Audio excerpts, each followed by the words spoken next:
상가를 계약하겠다, 내가 상가를 결정을 했어요. 나 이 상권도 마음에 들고, 그리고 이 상가가 지금 내가 얻으려고 하는 이 점포가 마음에 들어요. 그래서 이제 상가를 계약하시려고 할 때 알아두시면 좋은 것들에 대해서 이야기를 하겠습니다. 그래서 이 영상도 보시기 전에 구독과 좋아요, 알림 설정 이 세 가지 부탁드리겠습니다. 자, 이제 상가를 계약하기 전에 알아주셔야 되는 것들인데, 저는 사실 상가 계약을 되게 많이 했어요. 그래서 뭐 그러다 보니까 이제 하면서 생긴 노하우나 이런 것들이 좀 생겼는데, 우선 첫 번째로는 상가 계약을 상가를 여러 개 보실 때 저는 우선은 점포를 여러 개 봐요. 보고 나서 제가 마음에 드는 매물이 있더라도 꼭 마음에 든다는 표현을 잘 안 해요. 왜냐면 이게 가격이 좀 부담스러운데 혹시 이게 중개 수수료가 얼마 정도 되냐 이런 얘기를 하고, 이제 계약을 하겠다 뭐 하겠다 이 얘기를 먼저 꺼내는 게 아니라 중개 수수료를 최대한 조금 절약을 해보려고 노력을 해요. 마음에 드는 매물이 있다 그러면 혹시 저 매물은 임대료가 어느 정도 이제 절충이 가능할까요? 하라고 한번 이야기를 해보시는 거예요. 그래서 임대료가 어느 정도 조절이 된다면 저는 이 자리에 너무 하고 싶습니다. 근데 만약에 안 되면 저는 그냥 안 할게요 라고, 저는 그런 편이거든요.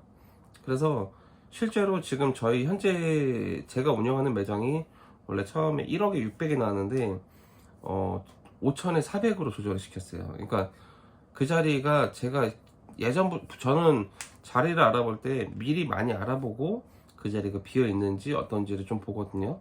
그래서 지금 제가 들어간 매장이 공실로 있던 게 1년 6개월 동안 공실로 있었어요. 거의 1년 반을 공실로 있었다 보니까 이건 내가 조절하면 어떻게든 조절할 수 있겠구나 라는 생각이 들어서 이제 협의가 된 거죠. 그래서 임대료 조절이 얼마나 가능한지, 그 다음에 두 번째가 상가 계약 전에 렌트 프리 기간은 얼마나 받을 수 있는지. 그러니까 뭐 인테리어 한다거나 어느 정도 이제 내가 계약을 하고 나서 한 이 정도 기간 동안은 임대료를 조금 빼줄 수 없냐, 이런 것들을 계약 전에 무조건 얘기를 하셔야 돼요. 그리고 제가 실제로 제 실제 사례로 기준해서 말씀드린 건데, 상가를 계약하시기 전에 저는 그런 적 있어요. 이제 저희가 영업을 하고 이제 샴푸대에서 물을 쓰고 이제 하다 보니까 바로 밑에 이제 음식점이 있는데, 한 번은 저희 그 밑에 집으로 이제 물폭탄이 터져진 거예요. 그래서 이제 밑에 가게가 장사를 아예 하지를 못했어요. 물이 엄청나게 쏟아지니까. 그래서 저희도 물을 틀 수가 없었고 저희도 영업을 못하고, 그것 때문에 사실 둘 다 피해가 좀 심했거든요. 근데 이제 어쩔 수 없이 저희가 이제 그 공사 수리나 뭐 이런 거 다 불러가지고 이제 진행을 했는데, 알고 보니까 그 이제 그 수리 업체에서 얘기해 준 게, 이거는 지금 봤을 때 건물에 있는 파이프에서 자연 이탈된 거고, 이게 어느 정도 기간이 지나면 가스가 차다 보니까 자연 이탈될 확률이 좀 높다. 이 건물이 좀 오래돼서 이런 경우가 있다. 근데 이거를 임차인이 낼 의무는 없는 것 같다. 그래서 한번 얘기해봐라 했는데, 이거에 대해서는 뭐 임대인이 나는 책임질 수 없다라고 이제 그렇게 됐거든요. 그리고 건물에서도, 관리실에서도 이건 우리의 규칙 사유가 아니다 뭐 이런 얘기가 돼 있었는데, 그래서 건물 내에 하자가 생기거나 뭐 이랬을 때 거기에 대한 규칙 사유가 누구한테 가냐가 되게 중요하다고 저는 생각을 해요. 그래서 제가 그때 그 일 이후로는 계약을 하거나 뭐 했을 때 건물의 크랙, 뭐 균열이나 그 다음에 파이프 이런 것도 되게 많이 열심히 보거든요. 화장실은 어떤지, 건물의 균열이나 이런 거 있나 없나 엄청 확인을 해요. 그래서 나중에 이런 문제가 생겼을 때 이거를 책임을 져줄 수 있냐에 대한 거를 특약사항에 꼭 넣어요, 계약서에. 이거 되게 중요하다고 생각을 합니다. 그 다음에 이제 장사를 하다가 잘 되면 사실 오래오래 장사할 수 있지만, 사실 좀 잘 안 되면, 특히 지금처럼 코로나 시즌에는 어쩔 수 없는 것 같아요. 이게 시즌이라고 표현하기 좀 뭐하지만, 이런 시기에는 폐업률이 상당히 높아요. 그래서 원상복구하고 나가고, 그 다음에 뭐 어쩔 수 없이 이제 공실이 돼버리는 경우들이 많은데, 제가 있는 곳도 제 주변에 보면은 공실들이 엄청나게 많아요. 근데 계약을 하는 것도 중요하지만 계약이 종료됐을 시점에 원상복구에 대한 기준과 어떻게 해야 되는지에 대해서 명확하게 써주시는 거 저는 추천드립니다. 현 시설 기준이 어떤 건지, 이제 복구를 어떻게 해줘야 되는지에 대해서 명확하게 써주시고, 나중에 예를 들자면은 뭐 아무것도 없는 상태였다면 그 상태로 만들어주면 되는 거겠지만, 기존에 뭐 다른 가게들이 있다거나 뭐 다른 시설이 있었을 때 그거를 내가 이제 다시 리모델링 한다거나 뭐 뜯고 다시 하는 경우 있잖아요. 근데 이거를 뭐 어떻게 복구시켜야 되는지에 대해서 이제 확실하게 얘기를 하시고, 가급적이면 뭐 그냥 아무것도 없는 공실 상태를 기준했을 때 그냥 그러면 천장도 다 뜯어드리고 벽도 그냥 깔끔하게 다 뜯어드리면 되는 거냐, 뭐 이런 거 있죠. 그래서 다시 인테리어 하는 게 아니라 완벽하게 그냥 철거만 해주면 되는 기준으로 계약하는 게 제일 좋긴 해요.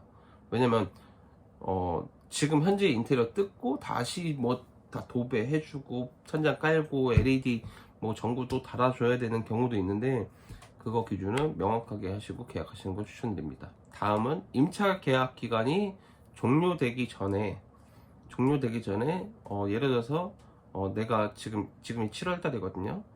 8월 달까지 뭐 종료를 하겠다라는 뭐 이제 표현을 했을 때, 뭐 한 달 전에 할 건지 2달 전에 할 건지 3달 전에 할 건지 뭔가 기준이 있을 거 아니에요.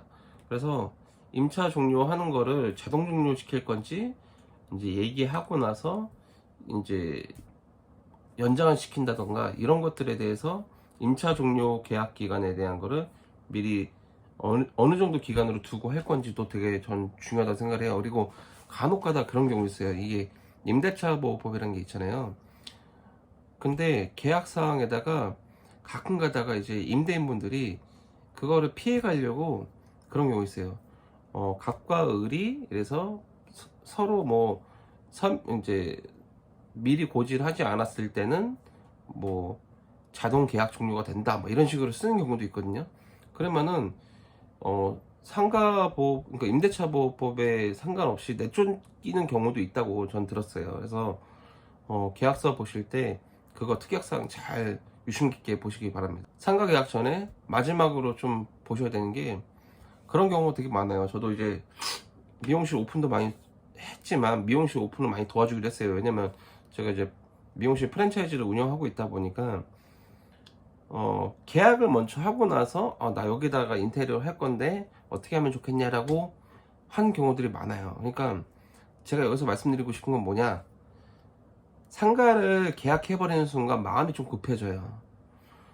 그 말은 뭐냐면, 인테리어 업자를 결정을 할 때 조금 더 신중해야 되는데 그 신중성이 좀 떨어지게 되기 때문에, 사실상 공실인 상태의 이제 뭐 사업장들은요 뭐 임차인이 급하기 때문에 빨리 계약서를 어떻게든 쓰게 하려고 하거든요. 그리고 부동산에서 제일 많이 하는 거짓말이, 사장님 지금 계약 안 하면은 다른 계약자가 있다, 그렇기 때문에 지금 계약 안 하시면 계약금이라도 걸어라 막 이런 식으로 얘기하거든요.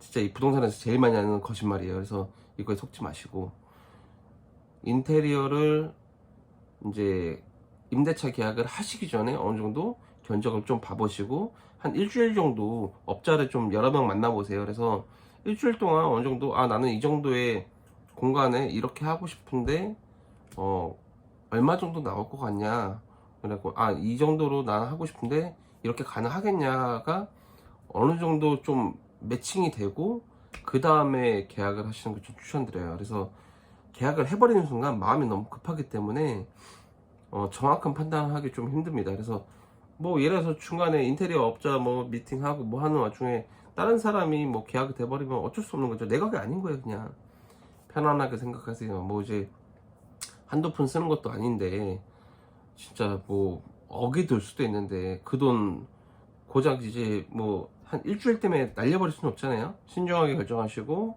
그리고 간판 업체들 있죠. 간판 업체들 미팅도 좀 어느 정도 해보시고, 얼마큼 나올지, 그리고 이제 상가 계약하실 때 제가 좀 전에 간판 얘기했죠.